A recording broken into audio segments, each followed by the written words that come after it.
Okie dokie. All right, so the topic for this week, so I just read out to Paul, is basically, are the traditional methods used in teaching Aikido appropriate for the 21st century?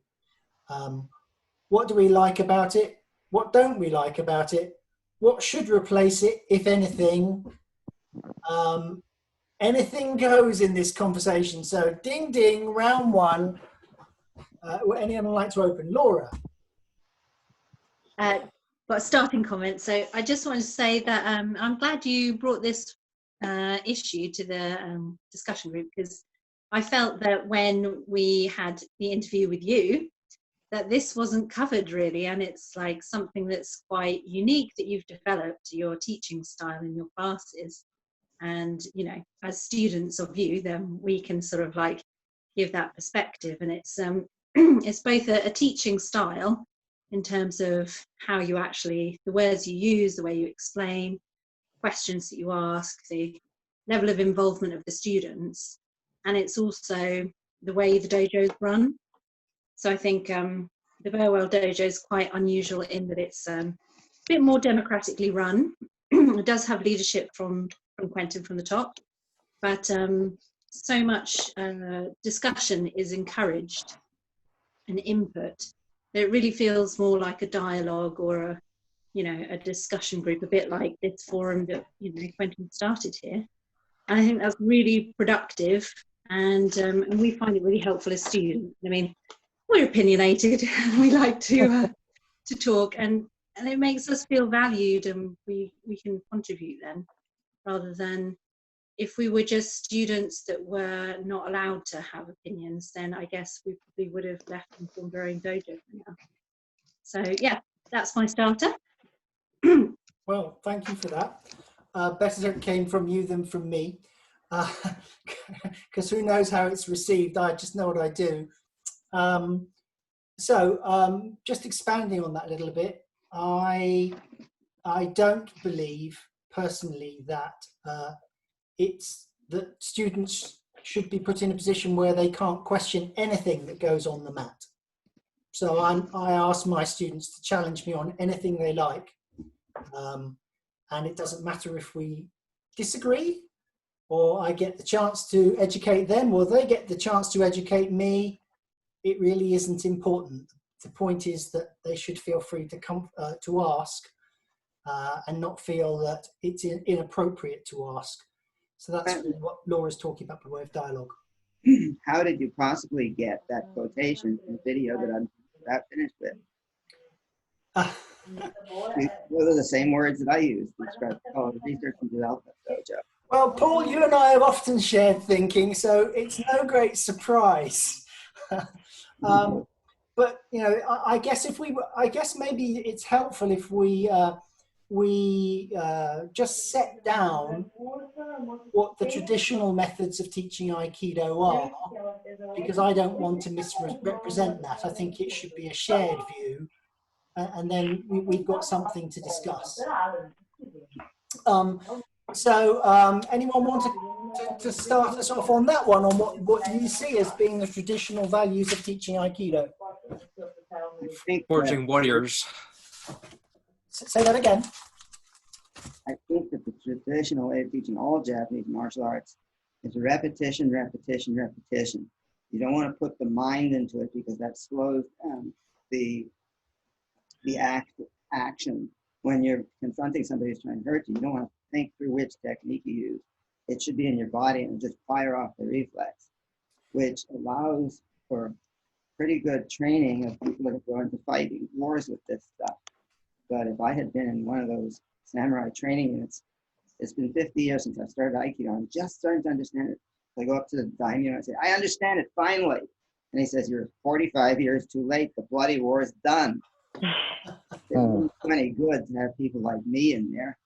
But I've developed, and I think you've developed, a very similar style of teaching and learning, because it allows us to use the intellect as part of what we're training. And that makes it available for use in daily life.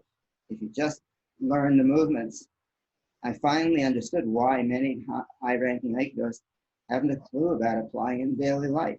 because they're putting in movements and they're not concerned with adaptability or the paradigms or anything else. Just do it and kill the guy and go home and eat supper. So let me just summarize that and just see whether we've got general agreement. Firstly, it focuses on repetition. Secondly, there's a great focus on repetition of technique. And thirdly, we're not supposed to think, we're just supposed to do. Is that a fair summary? I think so. Do people agree that that's a fair representation of what might be considered a traditional Aikido teaching approach? Yes, it is. Yeah, I would just add that. Can I just let Linda go first? Mm-hmm. Oh, sorry. Go on, Linda. Yeah, I would add that there's the idea of stealing the technique, that you should just watch what your teacher's doing and not have it explained to you, but grasp it on your own. Yeah. So steal the technique, grasp it on your own. Okay. Was that you, Corky, who wanted to pitch in? Oh, I was going to say something similar, that emulation is a big part of that thing that Linda just said, that basically. Okay. That it's copying what you see and trying to draw your own conclusions from what you see. That is true, but when I started some time ago, you weren't allowed to question. You weren't allowed to even speak to the instructor.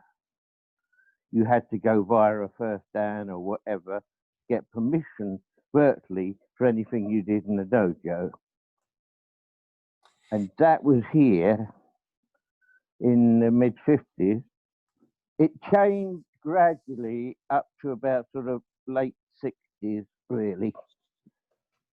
And you'd be very lucky even then to find teachers there. I mean, a lot of them were first dan, so-called experts, so you had to do what you were told then. So I think that it isn't generally encouraged to question, but I don't think you get beaten over the head anymore if you do that. What I do think you get beaten over the head for doing is challenging. So if you actually say, that doesn't make much sense to me, how does that work with what you showed us last week, for example, or whatever, that would quite possibly go down quite badly in many dojos. Yeah. So are we in agreement that maybe questions aren't encouraged, but challenges are definitely not on? But Quentin, it seems to me you're discussing Aikido, but not teaching. So if that scenario that you've just described occurred in a classroom, it would be unacceptable. Yeah, it would be. So we're talking about a practice of Aikido rather than the teaching. If we want to get to the essence, surely we need to understand what teaching means. And in Aikido and many martial arts, teaching holds no rank. So by that I mean, the higher your rank in the art determines who teaches, not the quality of the teacher. Agreed. That is one of the potential problems with Aikido. That it's a huge problem. It's not a potential. It's a massive problem. Okay. So rank versus teaching ability is possibly a problem in Aikido. Okay, Laura. Yes. Laura. I want to say the flip side of this this traditional method is that if you have respect and trust and patience for your teacher, then you keep showing up even though you don't really understand it, and even though you may have questions and it may not seem like that logical, or it might be like a bit baffling or mysterious to you, because Aikido isn't that obvious. I came at it after doing karate and I was like, why wouldn't you just punch someone in the face? Why go to all this bother? But I thought, you know what, there is something in this. It's interesting. And I want to hear what they've got to say. So I did hold back some of that cynicism and skepticism to give them a chance to show me. And, you know, because it takes patience to learn Aikido. You have to have a certain amount of commitment and perseverance, because it's not a quick learn. Okay, so let me try and summarize that. So what we're saying is that on the positive side, it encourages respect and persistence. Yeah. Okay. I might challenge persistence. I think if nobody was willing to answer my questions, I'm not sure I would have been very persistent, because I like asking questions and knowing why I'm doing what I'm doing and understanding the reasons for it.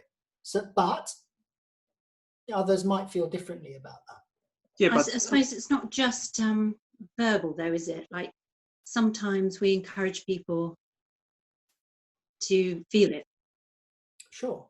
and also, are you kind of like talking about kind of like teaching kind of Aikido in the West or the East? Because kind of like in Japan, persistence is you know, highly rewarded. Kind of like, you know, even when you show kind of like loyalty, respect, and you really want to learn it despite all the difficulties, despite the kind of like the culture, because it is accepted that, like, you know, this kind of like top-down hierarchy. So it's kind of like almost part of life. So it's not necessarily kind of challenging that. Kind of like, so I think that culture makes a big difference to how you may choose to teach. And I think I totally accept the point that in Japan, teaching in a more traditional way is far more likely to go down well than it would, well, with me personally, but generally in the West, shall we say. yeah, because it's almost accepted practice to be like this. But I guess what I'm coming down to, so you professionally are a teacher. Yeah. All right. So, and teaching has evolved over time as to what works and what doesn't work. So making children just do their times table by repetition and not asking questions and just doing it by rote, we would no longer think is acceptable form of teaching. So what I'm basically saying to you is it may be people get away with teaching in a traditional way, but is it the most effective way of passing Aikido information on? I think what you have to focus on is effective for what? When you say passing on Aikido, what is Aikido? What is it that you want to pass on? And until you specify that, you can't say whether it's a good way of doing it. Well, as always, Paul, you've grounded us, and that's a totally acceptable comment.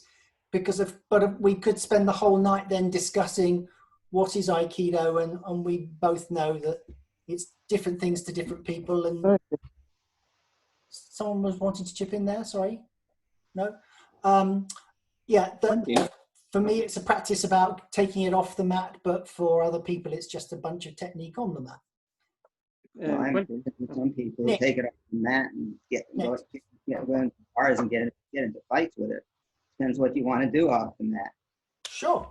And it depends on your definition of what's Aikido and what's not. And so I don't think I want to go down that particular rabbit hole, because actually I'm talking about teaching skills, and it doesn't really matter what skills that you believe in and you want to pass on. And we're talking about this is maybe one for you to comment on, Corey, as being in teaching as well.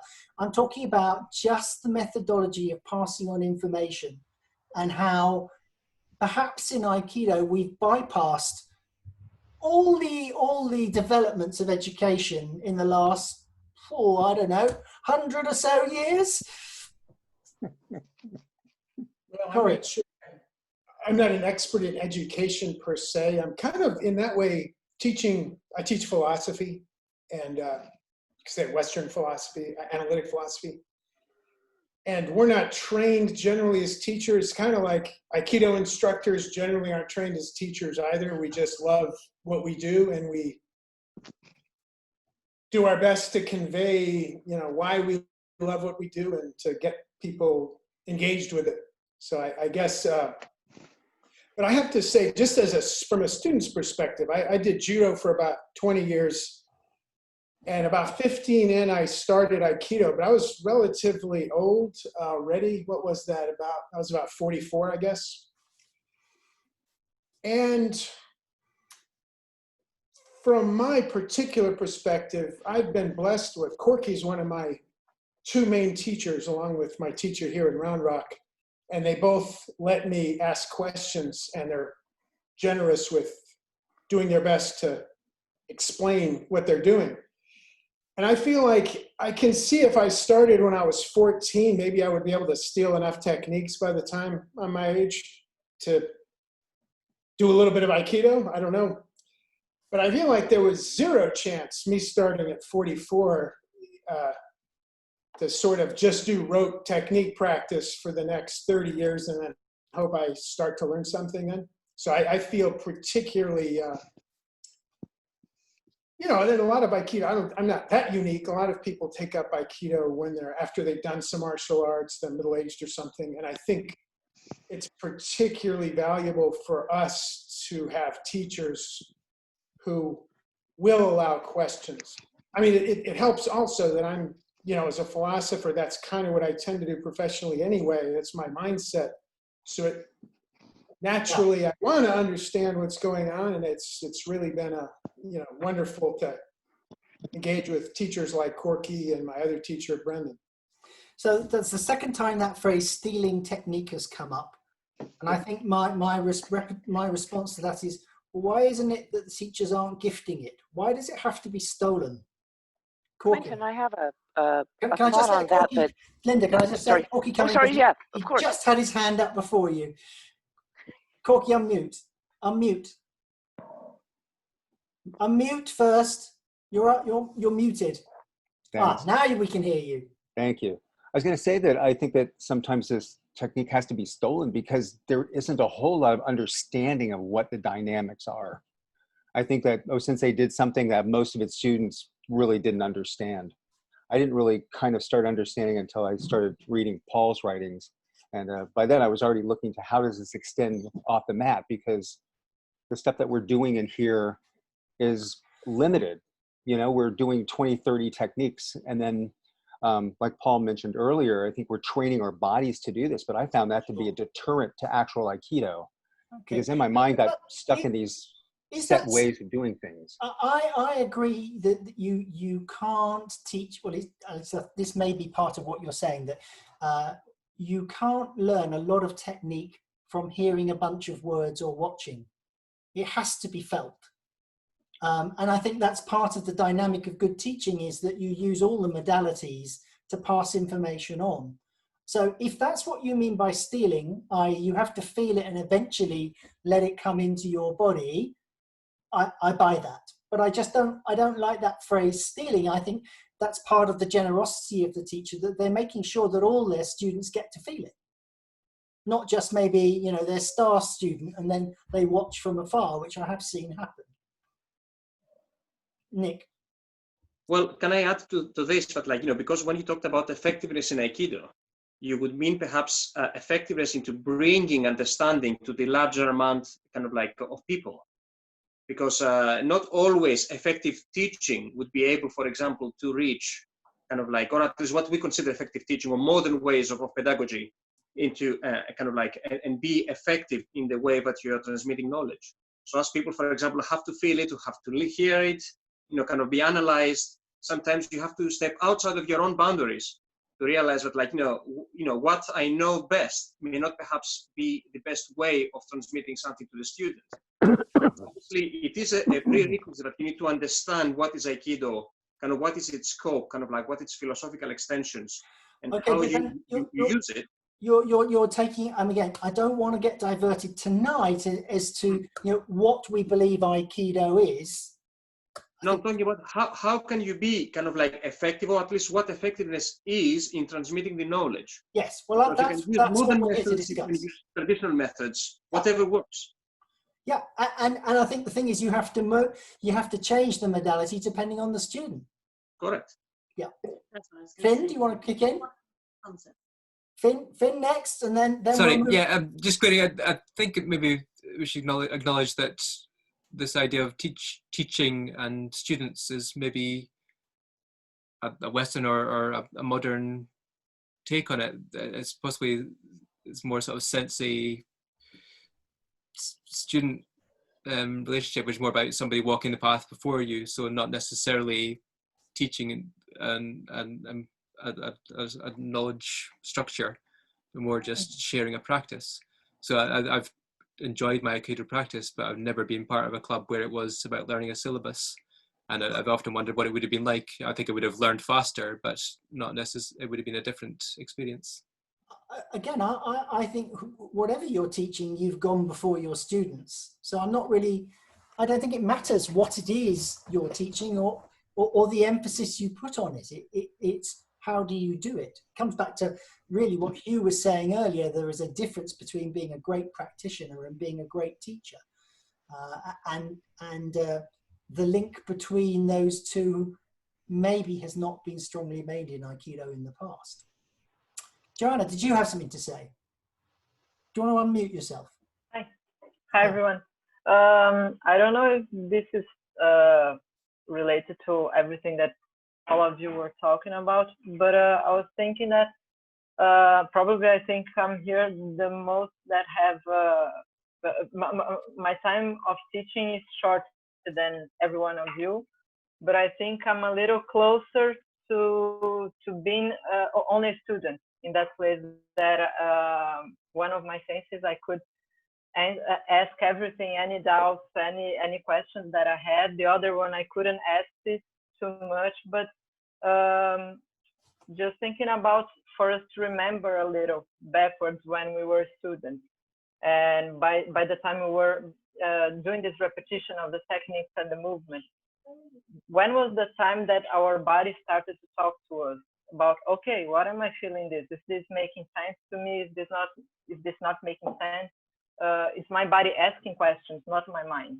Not, okay, I should do shomen or yokomen like this, but when was the time that my body got in doubt or got curious about the movement, and when my body wanted to talk to my sensei or to my partners when I was practicing with them, and also what happens in this other side, in the side of learning, and also how can we bring this to our teaching today? So you've raised quite a lot of things there, and I'm relating it to our conversation earlier in the week. So basically, what you're saying with that, as far as I can see, is you are your own teacher to a very great degree. And actually, you know what you need. And I know that you have explored other things that you've brought back onto the mat. And that's another aspect of traditional teaching that is very often frowned upon. You know, they don't encourage you even to go to another Aikido teacher, let alone to go and practice other arts and see if there's any wisdom that you can bring back onto the mat from that. And that strikes me as pretty unhealthy. Most of the major developments in Aikido have come from outside. Linda, sorry, I cut you off earlier, so now is your chance for glory. Oh boy. Something taking off on what we were talking about before about whether the traditional way of teaching is the best way to impart this kind of knowledge, about what Corey said about, I think it was Corey, about coming in. I started at 46, so kind of around the same, mid-age time frame. As someone who's come up in this culture, and in the US, Southern California, question all your teachers openly culture, the idea of don't ask, just feel, shut up and watch kind of teaching felt very mean to me. It felt like, I'm not going to tell you, get lost. I think what we need to do, I think that way of teaching, that what we're calling stealing technique or learning by feeling, just watching and getting it, I think that's a really valid way to teach and really valuable. But kids in other cultures come up learning that. They don't get blindsided by it at 46 when they're not used to it. So I think one thing we need to do when we're using that is teach students how to learn that way. There are some tricks that I've used, like like watching my teacher and imagining what that feels like, when somebody grabs him, what's he sensing in that, where do those muscles feel like they're moving, like put myself in my imagination in that. But it took years for me to learn those things. And so it felt very awkward to me to learn that way. And I think it's possible to teach in that traditional way and accelerate students' learning by teaching them how to take advantage of it better. Yeah, super. Can I come back on that one? Steve, can I just let Finn come back in and then I'll come back to you, okay? Sorry, just another yeah, random no worries. introduction, but I'm just wondering if Aikido, how unique Aikido is in having a rolling intake of people who are always learning at different levels, all in the same class, and people sharing, teaching each other. So I don't know how it is in different clubs, but in my club, I suppose the reason we haven't followed a syllabus precisely is because everybody's always starting anew, and then you're learning by teaching others as you gain more experience or sharing your experience. And then, yeah. Well, let's ask Paul, because he's done a few martial arts. How common is it to have people of such huge differentiated abilities practicing together on the mat in Aikido? Well, I have a shodan in karate as well, and in the different styles that I played around with until I decided which one I wanted to major in, it's very common. That's the way the clubs always were. And you'd have people branching off. You do this kata, we'll work on you for this kata. But there's always a range of skills as far as I know. Okay, thank you. But there is one other thing. Can I make a comment, or is somebody in the middle? Well, you make your comment, then I'm going to go to Steve. Okay. There is a book by a guy named Ingold Hasselbach. The title is Führer X. He's an ex-neo-Nazi, ex-skinhead, that when the wall fell, he realized that he met people that he hated, but he'd never met anyone before. When he met them, turned out he liked them. But he described how you train a dog to be vicious. You feed it and pet it and kick it. So it'll relate to you as the person who feeds and pets it, and it'll turn the anger outward onto whomever you want it to attack. That's a very effective way of teaching. But you could do Aikido that way. But I think I'm going to be nasty and say you cannot describe which is an effective way of teaching without saying what you want to teach. And there are differences. Let me go to Steve, and then I want to come to Corky, who was nodding his head vigorously there. Steve, what did you want to say? I just wanted to reaffirm my previous statement by saying that what I mean by asking questions is to get a visual representation of what's going on into my head, and then having to feel that to confirm that. So for everybody else's benefit, Steve's blind. So what you're talking about is from a visual standpoint. Yeah. Which I'm finding not uncomfortable, but I can't answer in the same way. Sure. And what you're making clear, Steve, and which what I said earlier, is that you have to use different modalities to teach different people. So Steve practices with me, and I had to adapt my teaching hugely for him, because obviously he couldn't see what I was doing. So I always had to make sure that every single technique I grabbed him and I took him through the technique so he could feel it, for him to understand what it was I was trying to do. I would give him words as well, but the combination of those two are what he needs to learn it. But what we're doing now is to try and get that put into a way that can be adapted to other blind people to work with that too. Sure. So that is not as easy as it appears, because you've got to get around the fear of training, which sighted people don't have. Oh, I think there are a few people that have it, Steve, but I can understand that it's probably true for blind. Yeah, it's a different type of thing. But technically, I mean, I trained a long time, but that doesn't mean I'm any better. It just means that it's just a lifetime spent in gathering information that can be used, hopefully. And it changed my life as well, the way I do things. So the whole essence of Aikido, it brushes off that way. Sure. So, but teaching it for the future is, I hope, going to be easier than the past, because the past was absolutely useless to the majority of people. If in this country, if you were first dan, you were regarded as an expert. Yeah. I just want to also add that Steve So you has have to been, establish a teaching thing like the BAB coaching or whatever it might be. Doesn't mean you're a good teacher even. Yeah. It's just a piece of paper that you go back to a dojo with. Yeah. But it's a starting point. So I'm going to go to Corky and then I'm going to come to John, who had his hand up. Oh, I was going to say John can go. He had his hand up. So What I want to just, I want to add a bit more information about Steve and just tell you that he taught his own dojo for many, many years. So there's an interesting way. I mean, he had to teach differently because he couldn't see what was going on. Go on, John, your turn. Yeah, all it is, say thanks because my tea's ready. I've got to go. My wife's done my tea. So thank you very much. And I'll join again. Yeah, Okay. I'll join again. Thank you. Right, super. Patrick, did you have something to say? Or were you just waving goodbye?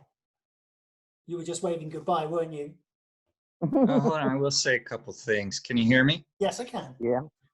Okay, I'd like to say this is really hard to put into words what we're trying to do, because as human beings, we're very complex. And sometimes when I practice Aikido, I have really deeper level experiences with different people that words just do not describe. And sometimes they come very deeply, like I'll hardly do something and they'll just move and fall, but I don't know what I'm doing. So I wouldn't even know how you teach that level, for one thing. The other thing I would like to say about the traditional level is, from the Japanese point of view, from a lot I read, it was about the transmission from the teacher to the student, the direct transmission through the contact. Now, of course, again, this is on many levels, not just physical. And I think part of the problem is our main brain, our main consciousness is mainly in the physical, yet there's other parts of us that are working at these different levels.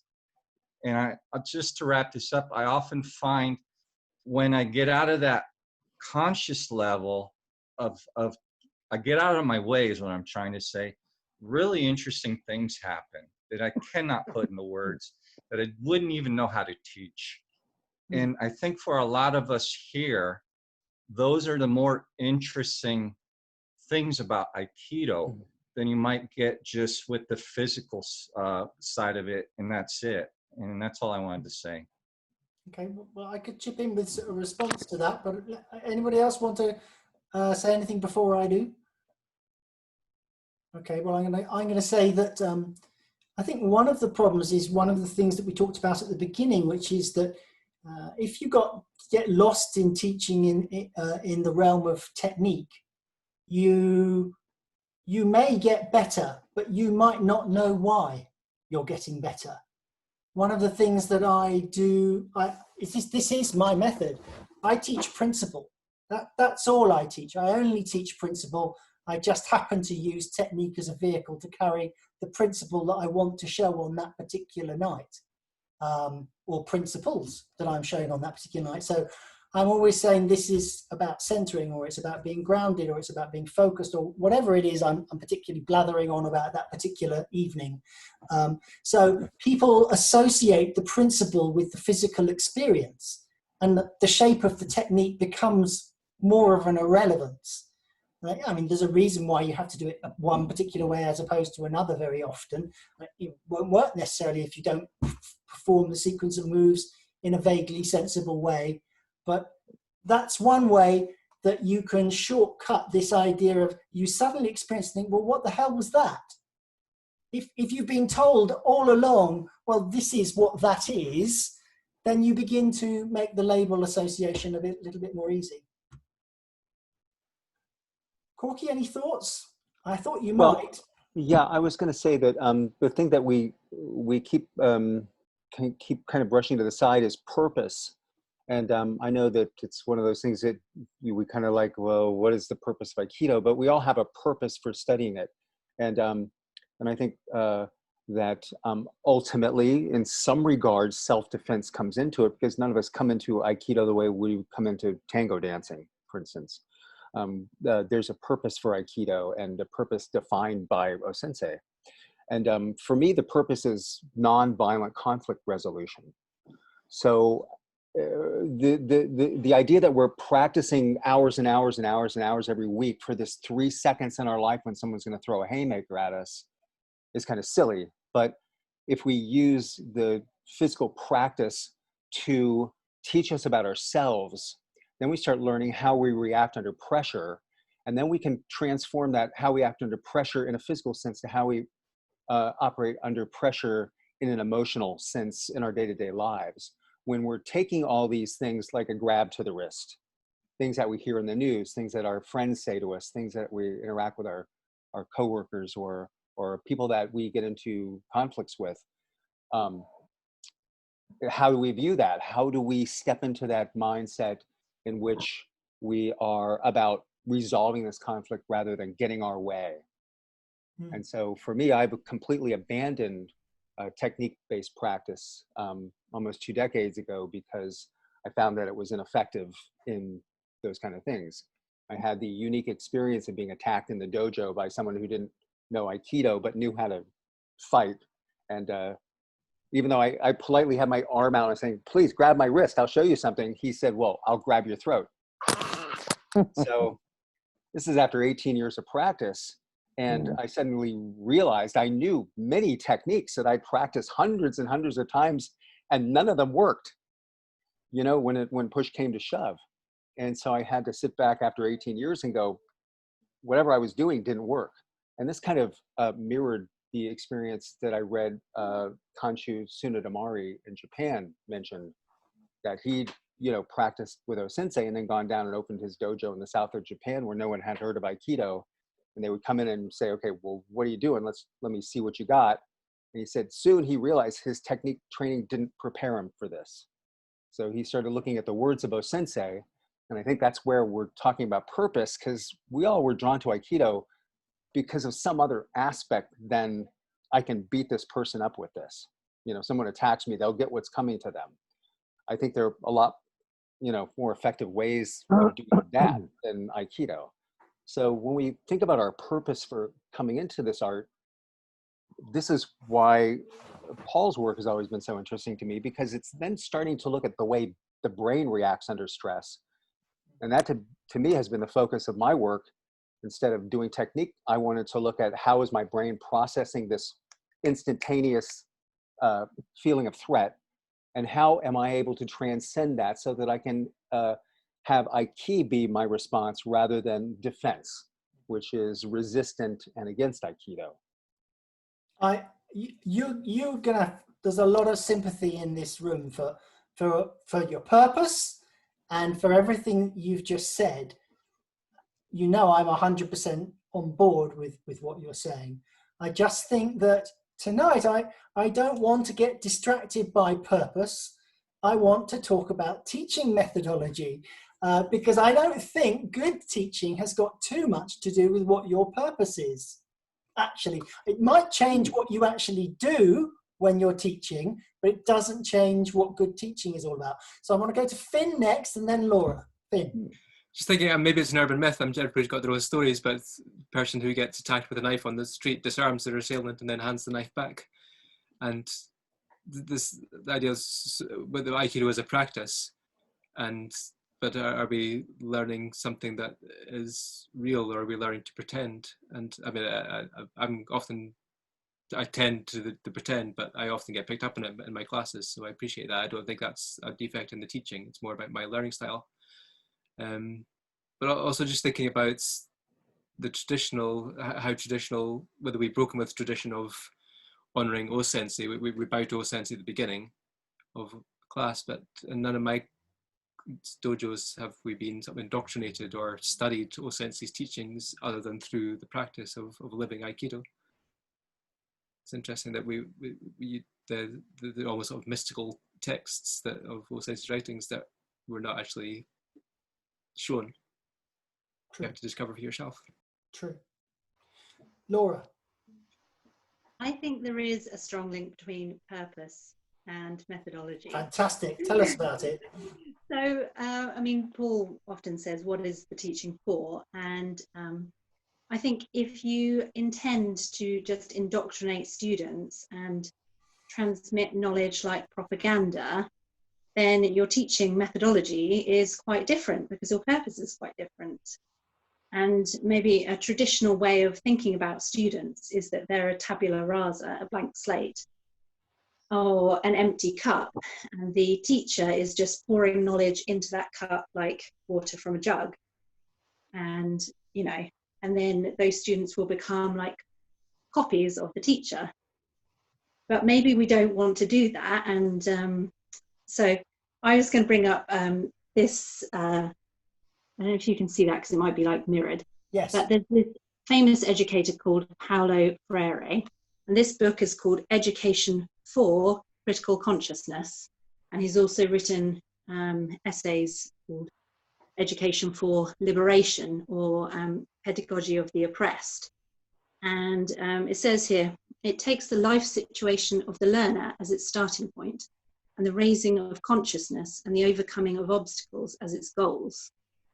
So I think it is important to have purpose, because if your purpose is to empower individuals on their own path, that's really different from creating a little army of people to fulfill your purpose, which, you know, okay, right. Oh, I see what you're saying. I mean, you could say that Hitler was a very effective educator in terms of he got a whole country behind him to do what he wanted to do. So, yeah, maybe... He was a propagandist, not an educator. He didn't kind of like empower Germany. He kind of like, he took away kind of like the choices of the people and kind of created his own reality. That's different. Yeah, I'm buying that too, because I mean that supports me in that's you can get a lot of people to do a lot of things, but is it good education? And I'm not sure it is.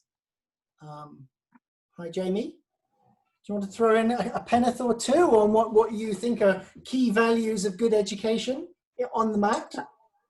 Or in no, I'm sorry, I missed the conversation so far. Well, I'm not sure what's been said, so a little hard to say, but you know, I think a few things are super important.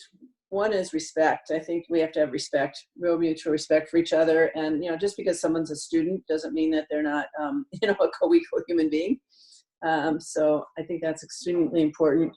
I think that, you know, I don't know if you've talked about learning styles, and you know, probably have learning styles, visual, auditory, kinesthetic, left, right brain. How do people really learn? Being tuned in. And I think the whole matter of connection, I mean, Aikido is all about connection. It's all about respect. And so those things are very, very important.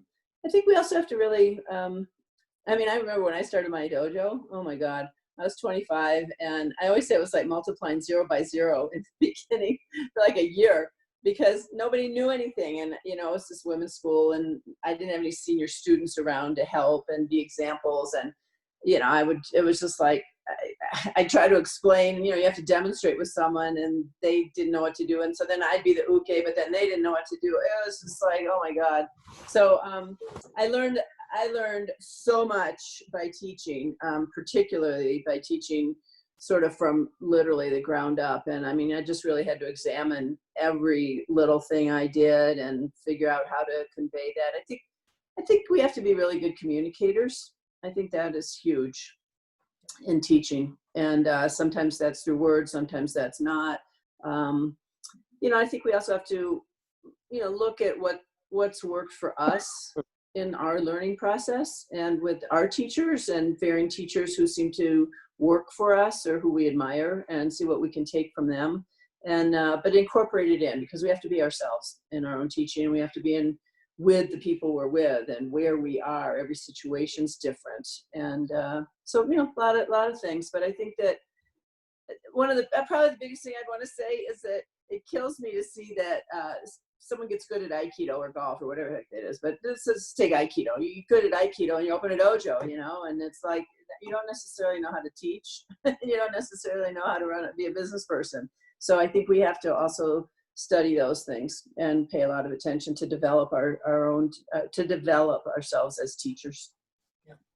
Well, let's say you were on point with a lot of the discussion, but with your own nuance, which was lovely. And I really related to opening a dojo with like 3 blind mice and struggling with them.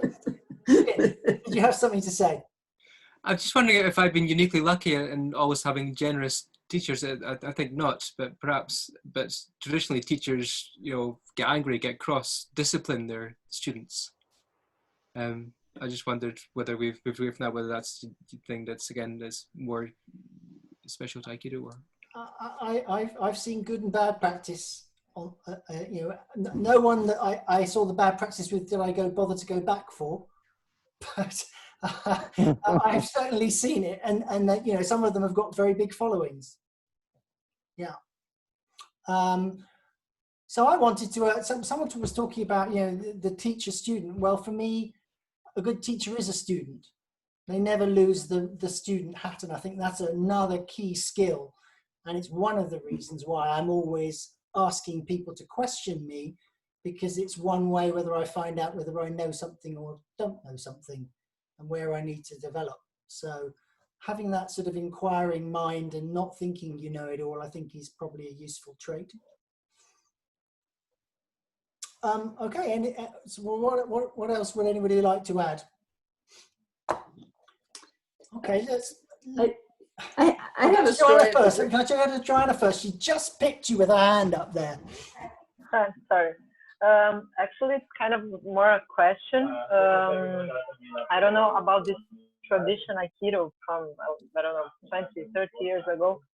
If they have this awareness of protection and care about not hitting our knees on the floor, about the Swariwaza, what are we doing in this walking with our knees and our foot toes just wrapped, and all of our weight over it, our shoulders, our spine, our neck.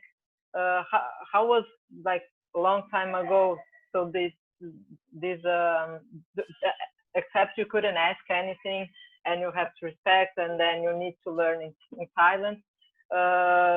Do they just pass this knowledge, a little knowledge or a little awareness about protecting your own body for you to be able to practice your whole life, or it's something new that that is coming over more this past years? It's more a contemporary practice than awareness, like more a question. I would say my experience has been mixed. Others should chip in and say what they think. But I found some people who were very aware and some people who weren't aware, and some people who took a really traditional approach, and other people who were much more enlightened, I would say. Little bit of everything you said, good and bad. Jamie, you had your hand up after Joanna. I just wanted to tell a quick story of an amazing teacher I had. I started to play the banjo. This was years ago, and I'd never even seen a banjo before, right? And I walked into this store in Berkeley, and this woman said, "Hi, my name's Phyllis. You can call me Phil. I'm going to be your teacher." And I was like, "Whoa, okay, Phil." And that rolling sound of the banjo, I just love it. And she showed me how to do it. And it was like hard. It's like moving your toes, these forward rolls, backward rolls with your fingers. It was really difficult. I said, "Okay, cool, fine." So she sent me home, and I paid her, and I go home for a week, and I'm like, I come back a week later, and it's kind of like, da, da, da, da, da, da, da, da, da. I'm like, okay, I'm not really rolling, fine. Second week, what'd we do? Same lesson. Forward rolls, backward rolls. I go, okay, I don't really have it yet. So I go home. After 2 weeks, all I'm doing is this, right? I am like rolling. I feel really cool. I come back for my third lesson, and what did we do? Same thing. That was it. And now I'm starting to mouth off. I'm like, "Phil, this is getting slow and boring. Phil, I don't want to do this. Phil, I'm not paying you anymore. Phil." She said, "Just, go home." So I went home, and I'm like sitting there, I'm like watching TV. I'm going like this forever. I'm like, oh my God. I come back for my fourth lesson. What'd we do? Same thing. I was so pissed. I was like, Phil. She just said, "Who's the banjo sensei?" I said, "You are, Phil." And I went home. And, you know, by now I'm like talking to my friends on the phone. Can you believe this? I paid her so much money. It's been a whole month. Don't I sound good? Oh my God.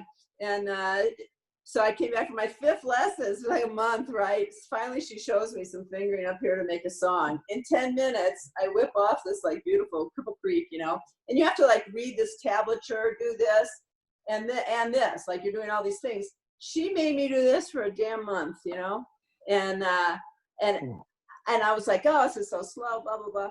Well, after that, she made this so, talk about kata ingrained. I just didn't have to think about this, so all I had to do was do this. And the next month, I learned 10 songs. I sounded like this really hot banjo player. So it was an amazing experience of a teacher. And I share that with my golf students. And when I've had the nerve, and when they've had the nerve, I go, listen, I'm going to confiscate your golf clubs. I'm leaving you your like 9-iron and wedge and putter for a month. And I show them what, you know, basically banjo practice. And a few of them have agreed, and they have actually progressed more, faster, even though it seems slower in the beginning. And she was a really good example of sort of, in a sense, the tough love, but she had a real, a deep understanding. So she was the sensei in the sense of, you know, the person, the teacher who's gone before. And I just thought I'd share that because it's not my typical style of teaching, but boy, did I learn a lot from that. Wipe on, wipe off, right? Oh my God, it was amazing. And yeah, I thought she was too tough, but she knew what she was doing. Okay. So maybe you can give me some examples of what you think is good teaching practice. What have you experienced on the mat and thought, wow, that was clever? Hugh, I was just dying for you to chip in. You need to come off mute though. Yeah. Actually, a sort of more of a general answer, if I may, Quentin, because there's one word that has slightly been missing from the conversation, which is inspiration. And I think when you talk to people about their teachers in any walk of life, and particularly this is true of famous people, they say, oh, you know, I was inspired by Mr. So-and-so or Mrs. So-and-so in my high school. And it's a very specific teacher, it's a very specific subject, very specific event going on, and it's lived with them.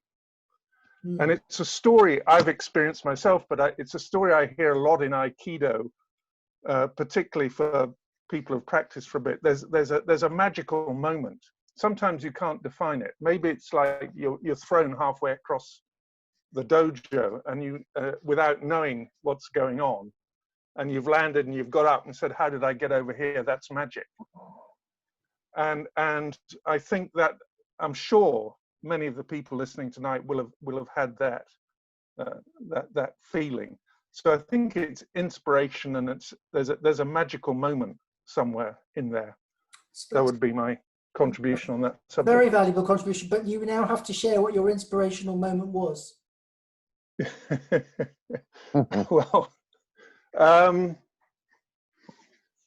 I suppose because like one or two people, I started Aikido at a slightly older age than many people started.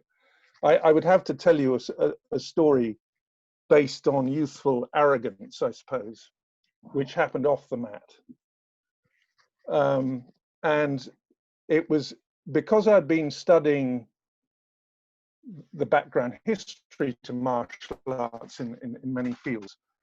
When I started doing Aikido, I carried with me a suspicion that there's lots of secret stuff going on, and that there were special students which were taught things in a dark room somewhere, and that it wasn't reaching out to the rest of us, and I felt disappointed by that.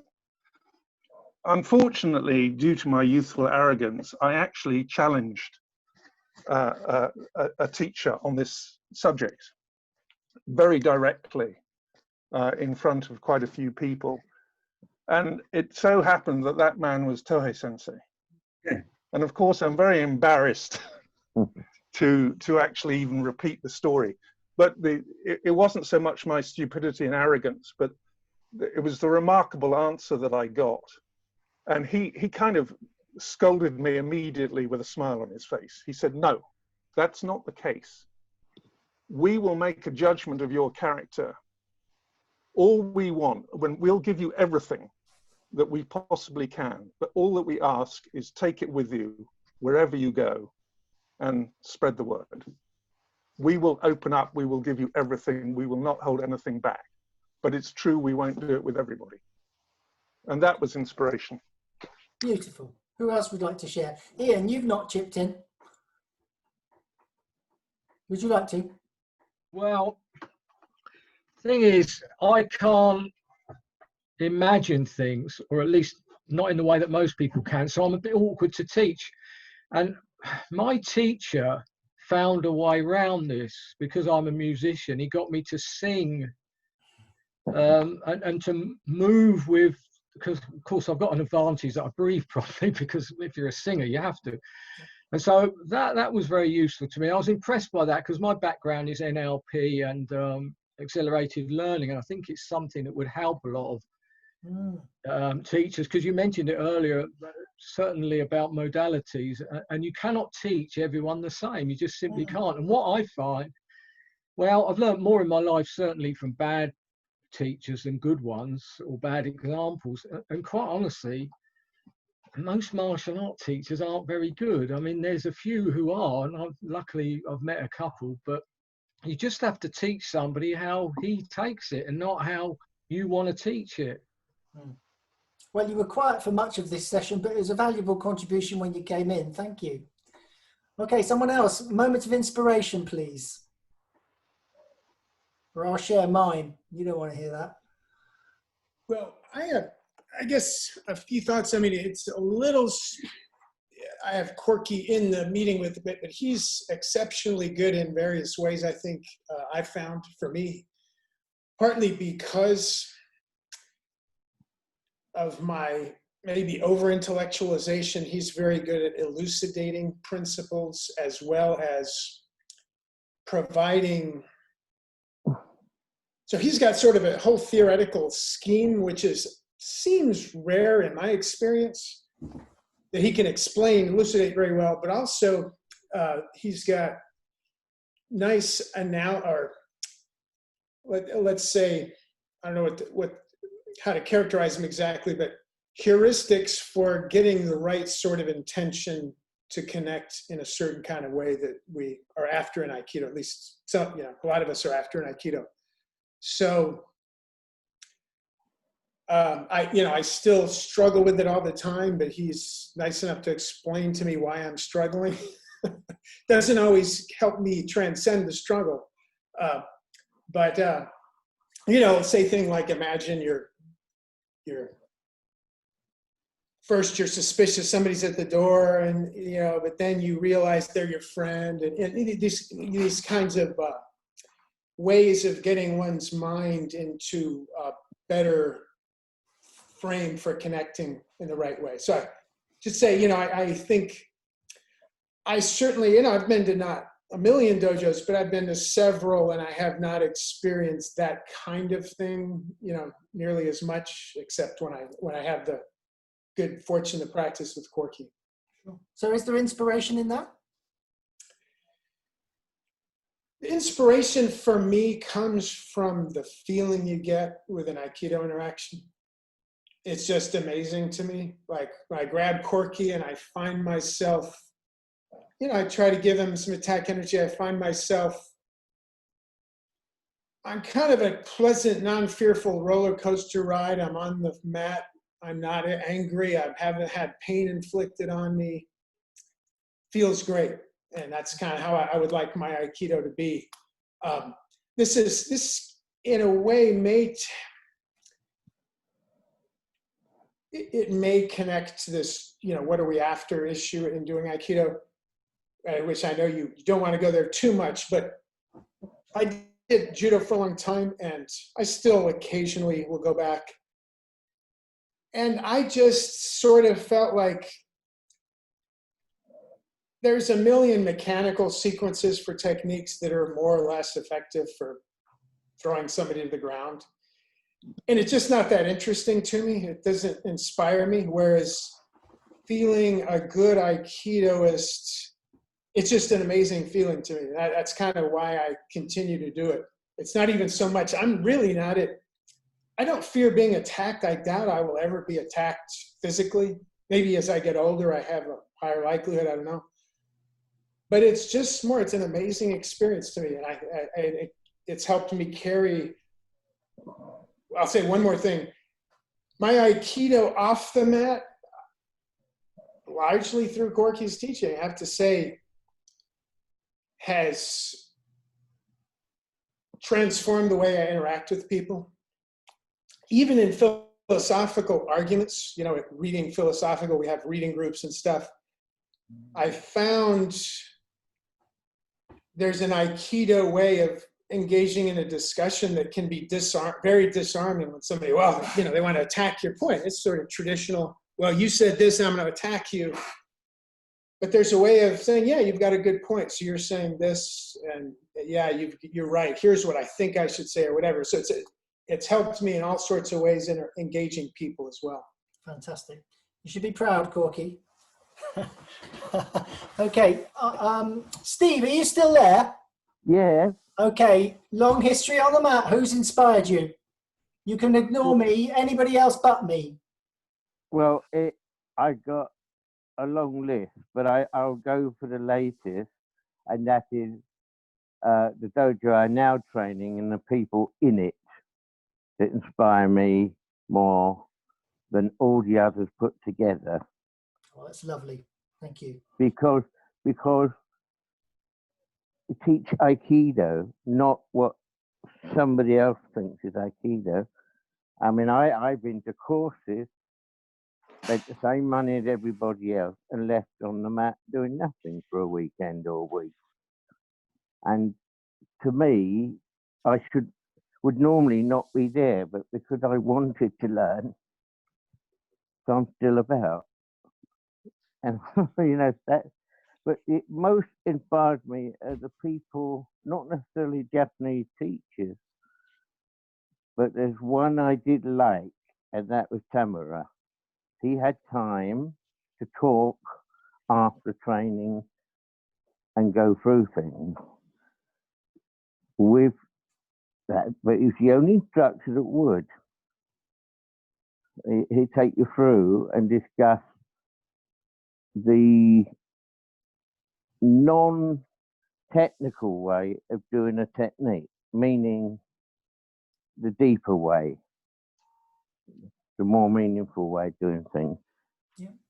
But as for Aikido not working in self-defense, why do you do it? If you train in self-defense, I think you need to go to combat school or something, because you're learning street fighting, not Aikido. Aikido is the way of love, peace, and harmony. It's not to do with combat in that sense.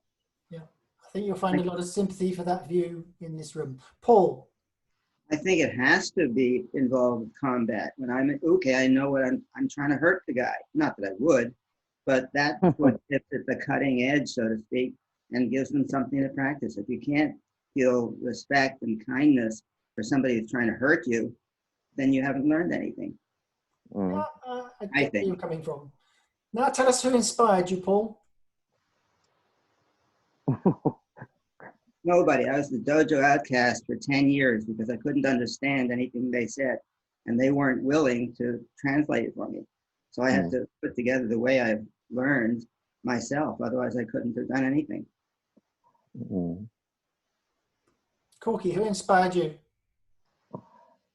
Well, I was inspired by a series of events, I think. And when you asked that question, I was immediately remembered this event that happened when I was in a dojo from my teacher, Dano Bell Sensei, who was a student of Roderick Kobayashi, and then Tohei at the other end of the line. And then I was a first Q student, and they allowed me to participate in the black belt class. So we were doing this randori, and I had 3 black belts coming at me. And I'm trying all my techniques, and it's just as awful and ugly as it could possibly be. And I'm struggling through it. And I'm just like, how long is this going to go on? And then finally somebody popped me in the nose, and I started bleeding. And I felt it and I looked and I saw I had blood. And I thought, well, the teacher's going to call it now because we never keep going when someone's bleeding. And Don's eyesight wasn't that great and he didn't have his glasses on, so he never saw it. So the 3 attackers kept coming at me, but my intention had changed from, oh no, we're not fighting him. Oh no, it's not Aikido. No, we're done. And all of a sudden, boom, boom, boom. They perfectly were thrown without me doing anything. And I realized, oh my God, that was it. But I really didn't have any foundation to understand it. And I couldn't follow. It took me years and years and years before I understood that my intention had shifted from defending myself into connecting really purely. And that had resulted in Aikido rather than any technique I'd ever learned on the mat or learned by emulation. Yeah. I'm going to share my, so I would say my students do inspire me.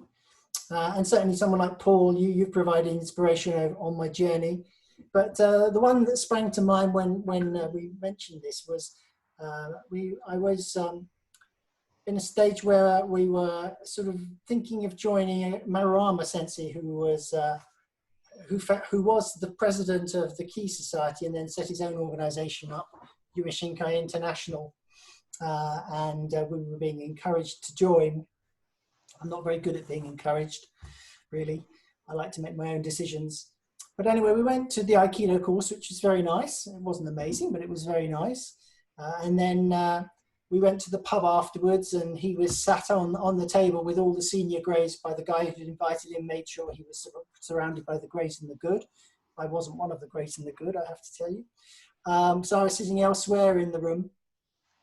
And when the meal was finished, he got up and he sat down with a table full of Q grades. And that was when I knew he was the man for me, because I just thought that was truly wonderful that he went to the people rather than waiting for the people to go to him, and he saw the problem. I just thought that was a wonderful moment. For me, it's really important that my Aikido teacher is a great example of the art off the mat as well as on it. Linda.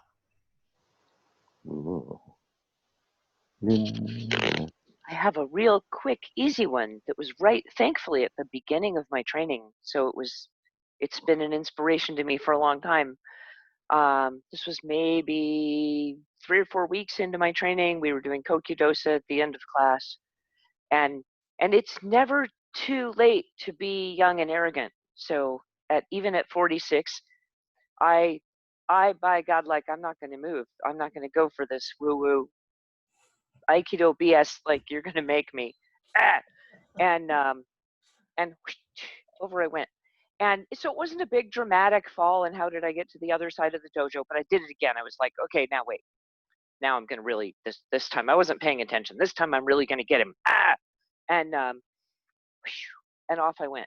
And what amazed me was not like what his technique was, what the physics of it were, and I'm sure there's that aspect, but that I, in the face of like utter non-resistance and kindness in the face of my obstinate refusal, I wasn't able to maintain an attitude of fighting. Like, I couldn't continue the motivation. I was like, I wanted to go that way now. And it was like, afterward, I was like, holy shit, it's a good thing this guy's on the side of right and good, because that's like a really powerful thing. And by the way, it's Dave Goldberg Sensei. But if I can like find little bits of that anywhere in anything I do, I'm delighted. But it was wonderful to be able to see it early on. So it's always been kind of a North Star for me. How do I get to that? Beautiful, beautiful. If anyone can top that, you can speak. Paul, go on. I can't exactly top that, but I do have a thing that Don Levine said once, for all you people who started when you're ancient. He started when he was 45. He practiced till he was 85 and died. And he said that when he first started, people said, Don, you're too old, you'll get hurt. Then he smiled and said, well, I'm still practicing and they're all dead.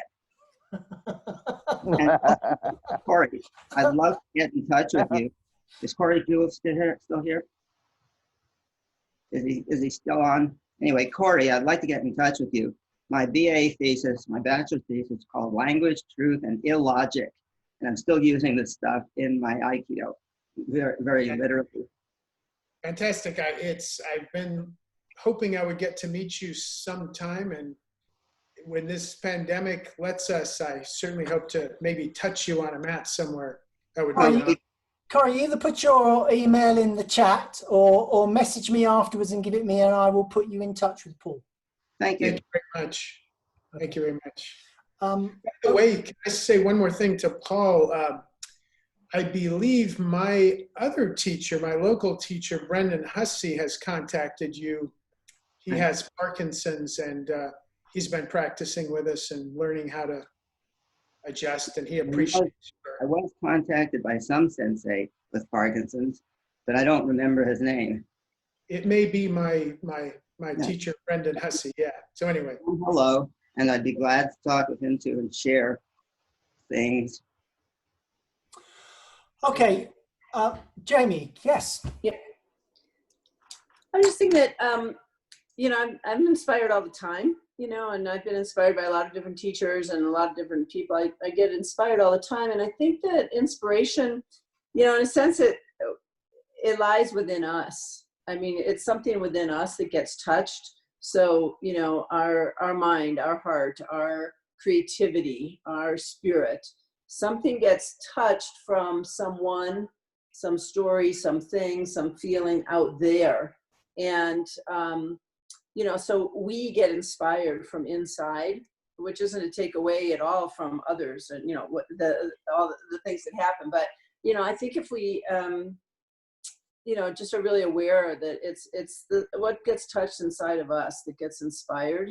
And then, of course, we're grateful for those people or interactions or whatever that was. But, you know, in that sense, I think it's possible to kind of stay inspired or be inspired all the time. And I just wanted to mention one inspiration. You can see it now. We have all the recordings from our Aikido Summer Solstice Seminar, almost all up. They're at least day 1 and 2, day 3 is almost up. But on the second day, I think it was, we took a chance. We had some younger teachers, not just the veteran teachers. We wanted to give space for everybody. And speaking of teaching, right? And so there was a young Mexican woman in Oaxaca. Turns out she's only been training for 8 years. So that was, I mean, even less than we would have ordinarily thought. I think she was almost the most inspirational person.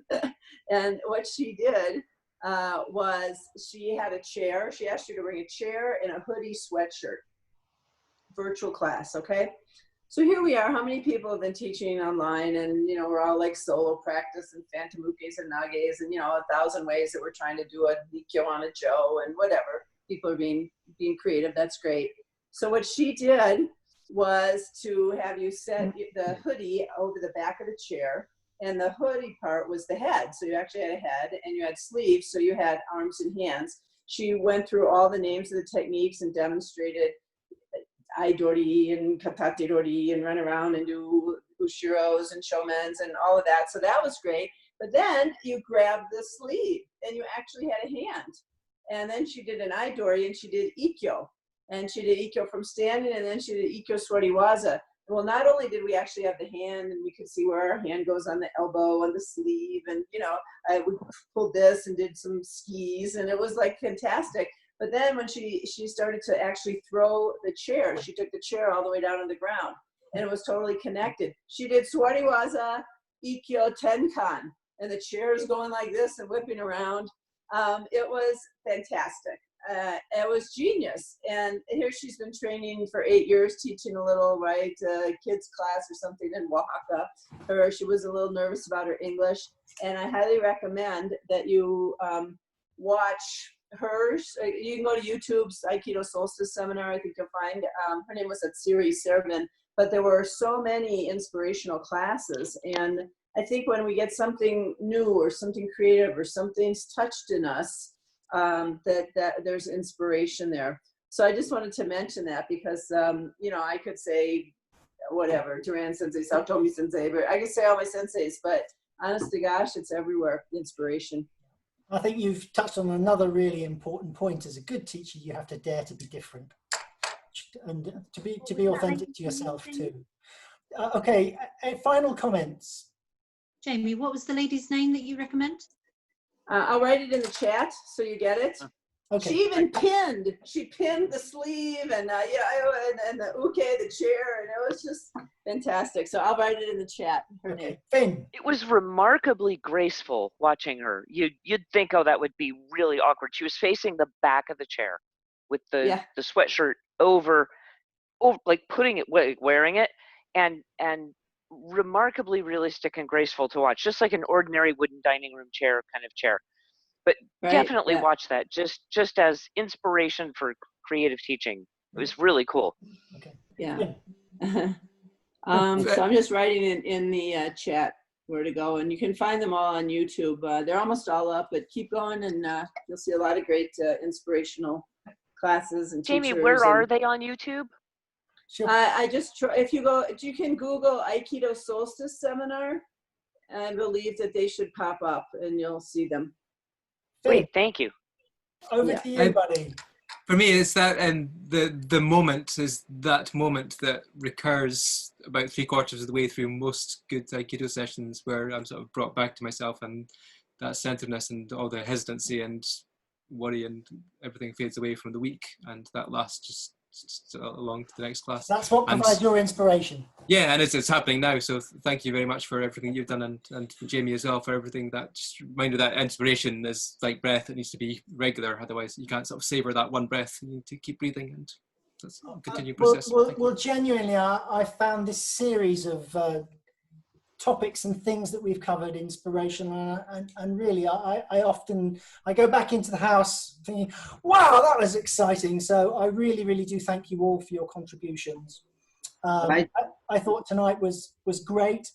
I just want to say next week we've got a very senior Tai Chi teacher with us, who reminds me a little bit of the Dalai Lama. He's just so nice and deep, and I don't use the word spiritual very often, but he definitely has that aura about him. And we're going to explore, what Tai Chi means for him. He has exactly the same purpose as many of the people in this room, which is lovely. How he expresses that off the mat, he just does loads of lovely stuff for loads of people who need it.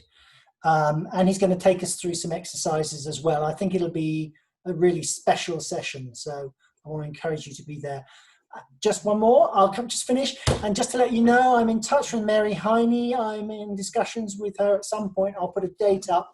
It's going to be the only session I ask you to contribute money, not to me, but for me to pay her, because it is what keeps her going, and this must be very difficult for her at this moment because she can't get out there and do the seminars. So it will be a tenner, but I think it'll be a tenner worth spending.